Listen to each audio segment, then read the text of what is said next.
If we have a solution that's right for the prospect and we don't offer it, we're doing them a disservice. The sale is to solve a problem. It's not for us to make a commission. That happens to be what happens, right? But we have an obligation to uncover the needs of our prospects and sell them the appropriate solution for the betterment of their business. And as the back end of that is we make money doing that. So that was my lesson in that little story. So that brings us into the topic today, which is social sales and how when you sell somebody a product they actually need and actually solves the real issue at hand, they're basically your lifetime customer. And is that what you've experienced? Yes, and they're either the lifetime customer or the customer until they don't need you anymore, and then a lifetime referrer. You really create a trust-based relationship. You're more than a vendor, you're a trusted advisor. And there's so many levels to what you create when you do the right thing. You need to go in saying, I am curious. I want to learn about this company, their needs, what they're looking to achieve, what are their gaps, what does perfect look like for them? And then do I have a solution that makes sense or do I know someone else who does? And when you can come in truly with that at your core and detached from your commission, you do start to build real rapport with your prospects. And when you work with them, that you've uncovered exactly what it is that they need solved. And if you have the ability to help them do that, you really have created a bespoke, a tailored solution based on what you have learned about them.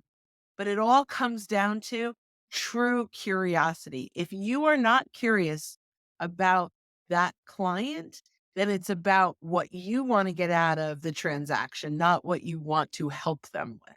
Yeah, it's all about being curious on these calls and making Mhm. sure you show that you're interested in them and what they're doing, their initiatives. So, on the front of the right to have the conversation, how do you get that right? So there's a few ways. It is really important that we stop sharing the content we want them to know about and start sharing the content that they want to consume that will lead to our solution, not with it. So when we lead with our solution, it's a pitch. One of the most frustrating emails that I get 10, 12 times a day is we help coaches do X, Y, and Z. There's no value in that for me. It's a pitch for them. They're trying to sell me. But what if what they did was they send me content on 5 ways coaches can double their income in 2024. And it's just a download or a PDF or a video or something of value that is standalone value, meaning I don't have to talk to them to get something from it. So every single time we ask someone to consume our content, we are entering a transaction. It's really a ratio, an ask offer ratio. I am asking you to invest your time, resources, energy to consume my content. So the ask is, I want your time, and the offer is for these insights. At the end of that interaction where they read it, watched it, listened to it, whatever that content is, there's one of three reactions. The first one is that was a bait and switch. It was really case studies that are supposed to make that vendor look good, but it had no benefit to me unless I work with them. That's the pitch, right? The second one is neutral. I don't hate you. I'm not even sure that you wasted my time, but there's nothing compelling for me to reach out or want more. And then there's compelling, which means that we move that consumer of said content from lurker to engager. They ask us to connect. They accept our connection request. They engage on the content. They ask for more. We now the lurker, we can't start a conversation with a lurker. We don't know who they are. But once they engage, now we have the opportunity to start a conversation with them. And we earn the right through that compelling content. So I really like that concept of this specific client had this specific problem. It's probably more broad appeal. There's other people who might have this problem. So I'm going to make this piece of content talking to them, that one client who I want to move through my sales pipeline. But I'm going to make it in a way to where it can address others. And so maybe I get a few more prospects out of it because it's all about finding the best use of your time while also providing a lot of value. Correct. Yeah, and you want to make sure that ebook has your contact information, your logo, it's branded for you, but it has great content. And this is the key, right? So, what did that ebook do? It resonated with him. I work at this company.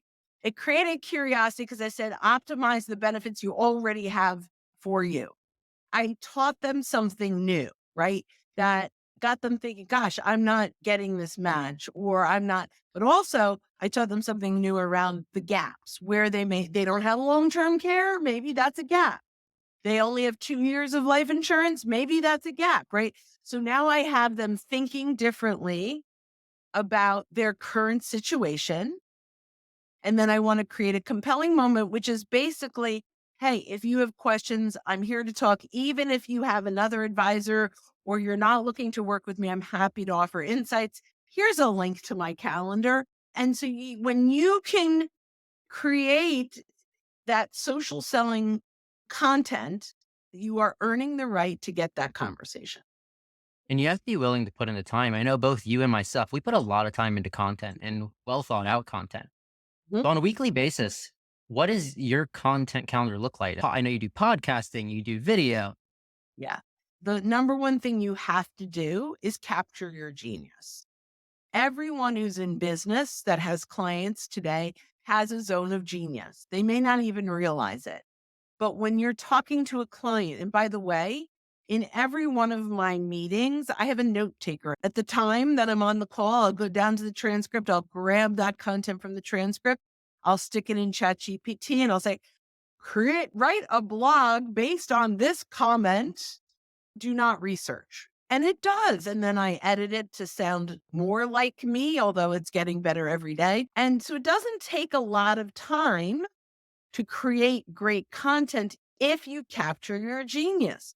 If our listeners wanted to learn more about capturing their genius and everything around their sales cycle, how could they get in touch? I'm still the only Brynne Tillman on LinkedIn, so give that a shot. We also have a free library of tons of resources at socialsaleslink.com/library. And there's a community where you could go in and ask your questions, and myself and my team will answer. Thank you, Bryn, for coming on the show and everybody for listening to another episode of Failing to Success. Make sure to smash that subscribe button. I'm your host, Chad Kalecki, and we'll see you next time.